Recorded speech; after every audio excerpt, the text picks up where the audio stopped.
The Honourable Ruth Joyce. Thank you, Mr Speaker. Bro rangatira mā, tēnei te mihi kia koutou I runga I te kaupapa o te rā. Tēnā koutou, tēnā koutou, tēnā koutou katoa.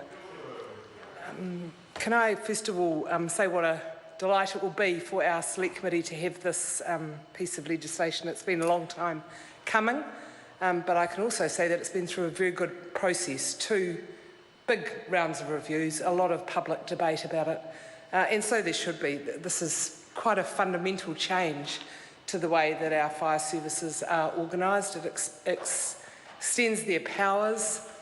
It will bring to the forefront of the debate the sometimes tense relationship that professional firefighters and volunteer firefighters have had in different parts of the country. But I think that the legislation is designed to give us the best possible service for the future, and I'm sure that every member of the House will support the intention. Our Select Committee will, I know because of the performance of the members, give it a lot of rigorous investigation, listen carefully to the submissions, and then bring it back to the House with any changes that we see fit. As the Minister who introduced this bill indicated, this bill establishes a single unified fire service, so that repeals 2 pieces of legislation. I was a bit surprised that the Minister referred to them as being quite ancient, I think were his terms. Mid-70s isn't ancient compared to some pieces of legislation that we have in the House, but it's old enough, and certainly they reflect a structure that is no longer even current practice, let alone best practice for the future. So the Fire and Emergency New Zealand service will become the new service for us. I don't know why we have to have FENS as it's not a very attractive word. We might be able to come up with something better as the name that will develop as it's commonly referred to. But it's certainly the new legislation, when it's passed, will replace the Fire Services Act of 1975 and the Forest and Rural Fires Act. The member who resumed his seat immediately prior to me made mention of the fire services in his area, and I would like to do the same. I've had a very close association with the brigades in my area.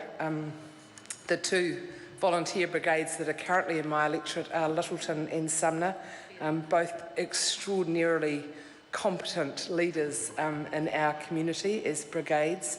And I have the Woolston Fire Brigade, the professional fire brigade, in my electorate as well. And all 3 of the buildings, Woolston and Littleton and Sumner, all received quite a lot of damage in the earthquakes. It was extraordinary to watch the brigade in Littleton with a very badly damaged fire station, with members who had left their places of work give hours and hours and hours over days to ensure that the community was safe.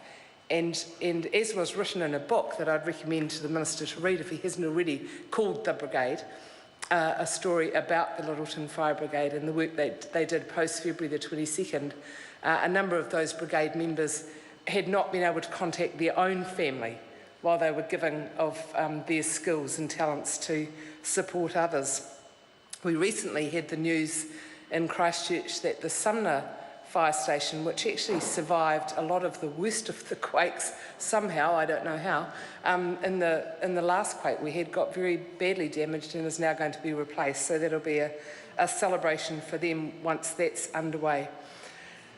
The insurance issue and what contribution commercial property owners make to the service, I'm sure will come up in the discussions. I know the Minister ducked for cover a little bit on that one, didn't go the full step in terms of who contributes to the service, and I'm sure that the Insurance Council, perhaps even some of the individual insurance companies, will make representation on that. I'm interested that, though, in the other area of insurance, that the third-party cover is being extended under this provision, and I think that's something that will be welcomed. I'm not sure if it therefore becomes compulsory. I assume it does, given that it's a levy, or how broad that third-party cover extends, but I'll be very interested in learning more about that when we have the bill at the Select Committee.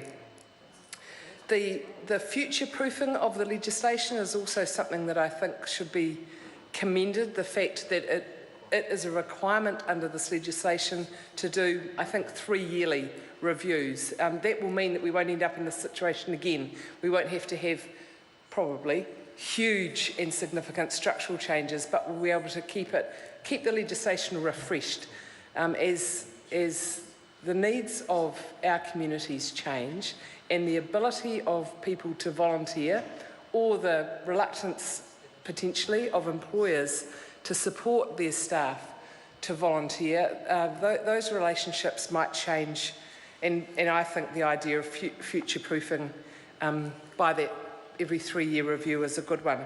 The updated offences and penalties regime includes new infringement offences. Now that will put Parliament in quite a different place than we have been before, and I think that's a good place, that we're sending a clear message to the community about standards and consequences, and I think that's a very good message to us. The removal of the powers to recover the cost of rural fires.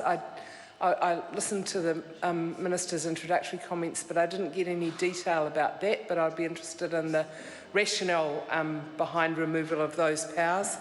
There are new powers introduced for managing hazardous substances incidents. That's again just keeping up with incidents that probably, when the original legislation was drafted, weren't as common, or may not have been as dangerous, may have been contained in different ways. Measures to encourage compliance among levy payers to protect the integrity of the levy. That's something that everyone in this House should certainly understand and would support.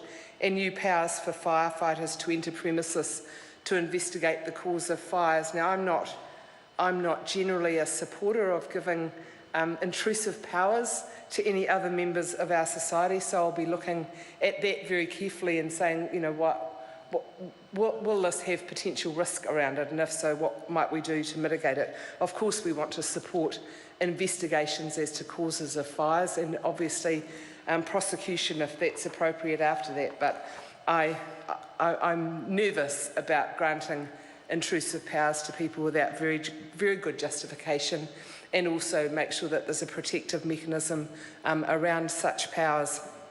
So, Mr. Speaker, just in conclusion, can I say that everyone will have an association with fire and emergency services in this House, I'm sure, but I've been really following the debate on this quite closely. I'm very pleased that it's finally come to the House. It is overdue, but it's been a worthwhile process to wait for, because it's involved a lot of people, and there's been a lot of public discussion and debate about it. So it's not a surprise bill. It's one that's got a little bit of rigour behind it, and that's not common, actually, under the current government, so that's good. I think we will end up with a flexible, modern and efficient fire service that's backed by its legislation, instead of the current situation where I feel as if the fire service often has to try and work around the legislation to get best practice, and that's a dumb thing. We want to make sure that the services... Thank you. We want to make sure that the services are funded appropriately, that the levies are fair, that people understand them and comply with them.